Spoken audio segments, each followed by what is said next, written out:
respetamos y admiramos en Estados Unidos es el estimado Jesús García, editor del periódico La Opinión en Los Ángeles y del Diario de Nueva York, a quien le agradezco mucho que nos tome este enlace vía telefónica para que nos dé su opinión de lo que está pasando a horas de que los estadounidenses salgan a votar por Donald Trump o por Kamala Harris.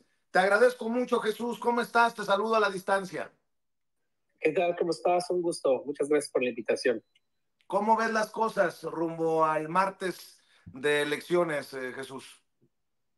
Bueno, pues estamos en una muy competida elección. Están prácticamente empatados los dos candidatos. En esta ocasión, incluso sí se puede considerar que las encuestas, a diferencia del 2016, son más confiables, o las proyecciones que se tienen son más confiables en el sentido de que pues la gente no está teniendo, digamos, ningún temor que sí tenía en 2016 de decir a qué candidato apoyaba, y en ese momento pues hubo muchos votantes ocultos por parte de Donald Trump, que no es el caso en esta ocasión debido justamente a diversos asuntos que han pasado, incluyendo los atentados que enfrentó Donald Trump, bueno, uno particular en Pensilvania, y que, bueno, le permitió pues apuntalar también su campaña. Él estaba yendo a la baja, después de ese atentado pues volvió a subir considerablemente, y pues los republicanos agarraron muy bien ese mensaje. Hay que reconocer que tiene una capacidad de reacción y de posicionar las temáticas en la opinión pública de una manera pues muy efectiva.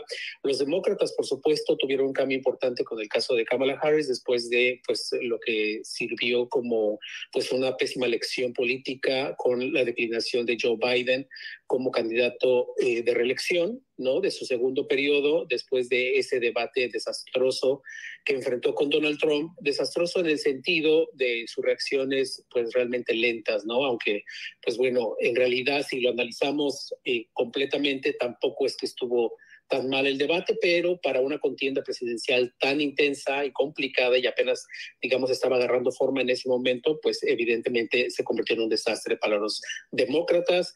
Finalmente él declina y apoya a Kamala Harris, que pues no se le daba mucho como muchas posibilidades. Hay que recordar que ella fue primero aspirante presidencial en 2020 y no logró ni siquiera un importante apoyo, menos del 5%, me acuerdo muy bien, y que tuvo que declinar. Fue de los primeros candidatos que declinaron en esa época, pero pues ahora es diferente. Ella la prepararon muy bien y pues el partido completamente pues digamos, la arropó, y estamos viendo una campaña muy intensa por parte de los demócratas, de esas campañas que son, digamos, más en campo, porque se había estado dando mucho estas campañas de anuncios, pero muy poco de ir en campo, algo que los republicanos aplicaron muy bien en 2016 y en 2020, con centros comunitarios, con reuniones en campo, sobre todo en estados que eran clave, y que ahora los demócratas pues finalmente tomaron acción también, y por eso la contienda está tan competida. Y pues el voto latino va a ser fundamental, sobre todo en estados bisagra, considerados clave.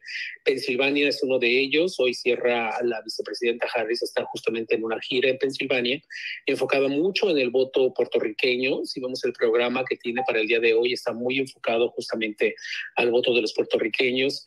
Y pues Donald Trump, ya lo vimos también el fin de semana en estados como Georgia, donde ha seguido lanzando mensajes contra los migrantes, y pues sin querer, digamos, disculparse por los comentarios que se hicieron contra los puertorriqueños en su meeting en el Madison Square Garden aquí en Nueva York, que si bien no fueron directamente de él, pues fueron en un evento de campaña importante, sino el más importante que tuvo, porque estuvo toda la familia, su primera línea política, por así decirlo, y con ataques directos discriminatorios hacia los latinos, los inmigrantes, y por supuesto ese comentario nefasto sobre Puerto Rico, de llamarla una isla flotante de basura, ¿no? Jesús, ¿qué impacto tan grande o moderado tendrá el hecho de que un Elon Musk se haya decantado abiertamente por Donald Trump, el dueño de X, y que se hayan hecho pues toda clase de campañas para respaldar la candidatura del expresidente Donald Trump?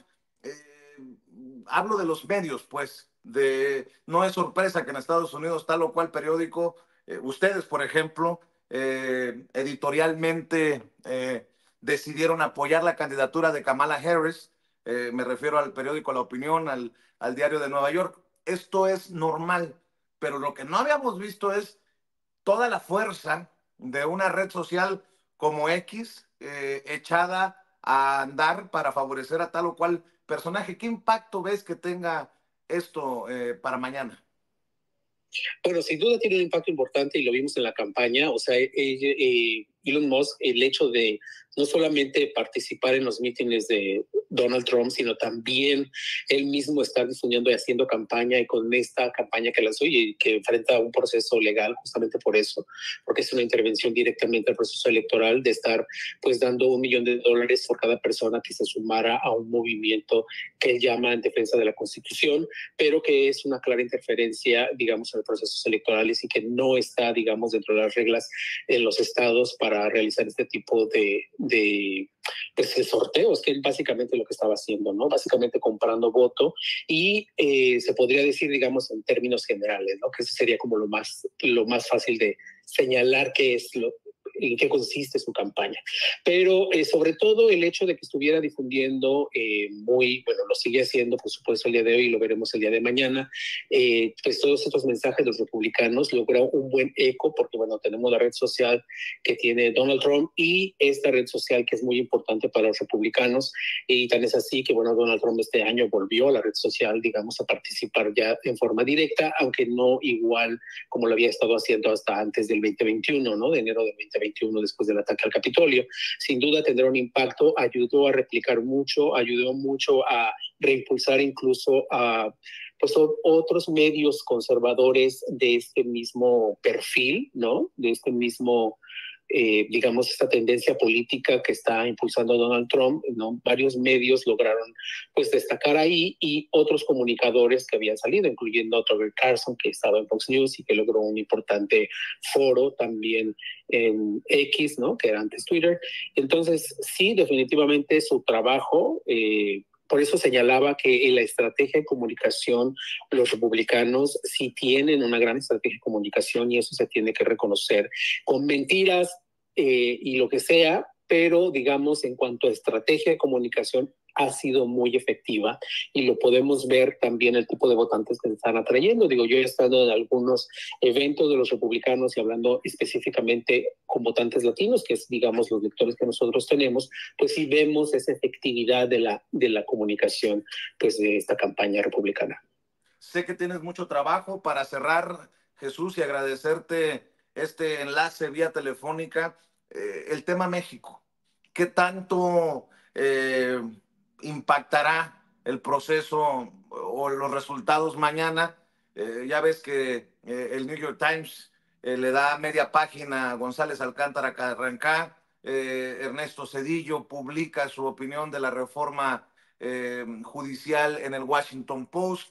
El tema México, ¿qué tan importante será en el martes de elección presidencial mañana, pues, en Estados Unidos, Jesús?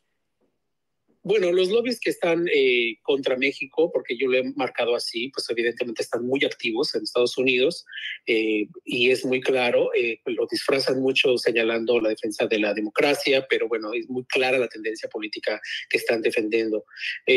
Yo también he criticado mucho que, si bien el New York Times es un ejemplo de periodismo a nivel internacional en cuanto a coberturas que se hacen sobre muchos países en América Latina principalmente, pues en tendencia es más bien bastante, digamos, muy tendenciosas, se puede decirse, porque siempre traen los mismos personajes de opinión y que no marcan la diversidad, digamos, que están teniendo los países, y en este caso particularmente México, ¿no? Y lo mismo ocurre con el Washington Post. Es algo que ellos tienen en la cobertura que realizan sobre México y otros países en América Latina, que es muy de derecha, pues, ¿no?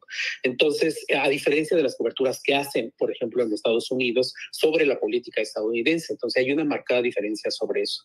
México, obviamente, pues va a ser un elemento fundamental, digamos, en la relación bilateral. Es fundamental quien gane, porque pues va a haber una gran diferencia en cuanto si gana Kamala Harris o si gana Donald Trump. Si bien los demócratas tienen una visión de relaciones exteriores que no dista mucho de los republicanos, sí tienden a ser más moderados en algunas. Es más posible, o es más fácil tener un diálogo con ellos que con los republicanos de este momento.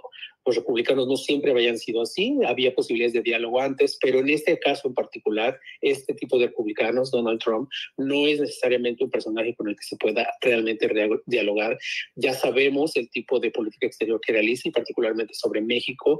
Iremos desde un asunto de coerción, básicamente, y de amenazas sobre ciertas políticas para lograr sus objetivos y cumplir con lo que él había estado prometiendo a sus electorados, que tienen que ver con inmigración, con regresar trabajos a los Estados Unidos, imponer pues aranceles a productos mexicanos, ¿no? Y bueno, extranjeros en general, 20%, incluidos los mexicanos, y a los chinos pues hasta 60%. Entonces, es muy complicado el hecho de la forma en que pueda resultar para México, dependiendo de quién gane. Ambos pusieron ya sobre la mesa que, bueno, habría una renegociación del Tratado de Libre Comercio en el 2026, pero vuelvo a lo mismo, la perspectiva que tiene los demócratas, al menos lo que ha estado mostrando hasta ahora Kamala Harris, es muy distinta a lo que ha mostrado Donald Trump. Y también en el tema de seguridad, hay que recordar que los republicanos están avanzando y promoviendo una estrategia también de coerción y de ataque, incluso ataque militar, que no han especificado realmente cómo sería, ¿no?, a México contra los cárteles de la droga, contra una visión que, si bien señala vamos a perseguir a los criminales, pero en un contexto de acuerdos binacionales. Entonces, sí hay diferencias, y yo creo que se deben destacar de una manera constante, porque, bueno, por ahí he estado leyendo y señalando que, bueno, que con Donald Trump las cosas serían por lo menos más directas. Una cosa es que sean más directas y otra cosa que se aplique una política exterior de coerción, que no me parece que sea lo más efectivo, y no solamente lo vemos hacia México, sino a otros países del mundo. Estaremos al pendiente pues de lo que ocurra mañana y de la cobertura que realicen ustedes en La Opinión y en el Diario de Nueva York. Muchas gracias por esta oportunidad, Jesús, y estamos al pendiente. Un gusto. Hasta gracias, pronto. Jesús García, periodista, editor del periódico La Opinión en Los Ángeles y del Diario de Nueva York. Mi querido Toño, pues ahí están algunos temas flotando a horas de que el pueblo estadounidense salga a votar por presidente o presidenta del país. Me llama mucho la atención, Vicente, que incluso Jesús García considere que va a ser determinante el voto latino. Y me llama la atención porque cada año, tú lo sabes perfectamente, ¿no? Cada 4 años en las elecciones siempre dicen que somos el gigante dormido y que ahora sí vamos a votar los latinos en Estados Unidos. Creo que en esta elección, como bien menciona Jesús, podría ser que sí, debido a lo que ocurrió hace un par de semanas en el meeting neonazi en Madison Square Garden de Donald Trump, en el que un pendejete salió allá a decir que los puertorriqueños tenían una isla de basura, ¿no? Que Puerto Rico era una isla de basura, que dijo que nosotros los latinos nunca aplicamos el coito interrupto, ¿no? De la forma más despectiva, y que nos la pasamos teniendo bebés, que los afroamericanos, en lugar de hacer calabazas para Halloween, hacen sandías. Hizo un llamado a que matara a Travis Kelce, a su novia Taylor Swift, ¿no? En esta pues apología a un feminicidio al compararlo con O.J. Simpson, etcétera, etcétera. Creo que en esta última ofensa sí tendría más posibilidades Kamala Harris de enfrentarse bien a un Donald Trump que comenzó a superarla a medida que fue avanzando la campaña, y a pesar de que pues empezó con mucha fuerza la nueva campaña de Kamala Harris. Creo que esta sería como la última oportunidad que tendría el Partido Demócrata de enfrentarse a Trump, porque de lo contrario, pues nos vamos a tener que aventar 4 años de un tipo que, pues le guste o no a sus seguidores, busca implementar un sistema fascista en los Estados Unidos con su llamado Project 2025 o Proyecto 2025, en el que, si uno lo lee, de verdad, se da cuenta de que el objetivo es darle todo el poder a los hombres blancos, heterosexuales y en su mayoría cristianos. Entonces está, la verdad, medio de la chingada, porque yo esto lo quería platicar contigo desde el principio. Efectivamente, la tirada de Trump es aplicar un sistema de deportación muchísimo peor que el que afectó a tu abuelita en la década de los 50 con Dwight Eisenhower. Él dice, incluso ha mencionado al expresidente Dwight Eisenhower, dice, Eisenhower lo hizo muy bien con el Operation Wetback y nosotros vamos a ser muchísimo peores que Eisenhower, porque si usted no lo sabe, muchos mexicanos de segunda y tercera generación que ya habían nacido aquí en Estados Unidos fueron deportados como la abuelita de Vicente Serrano. Entonces, Sí. ahí estamos en la cuerda floja a horas de que se defina la elección. Y fíjate que me da mucho gusto que la presidenta Claudia Sheinbaum pues no caiga en pues en estos planteamientos de básicamente qué le conviene a México y dice, pues vamos a trabajar con el que gane o la que gane.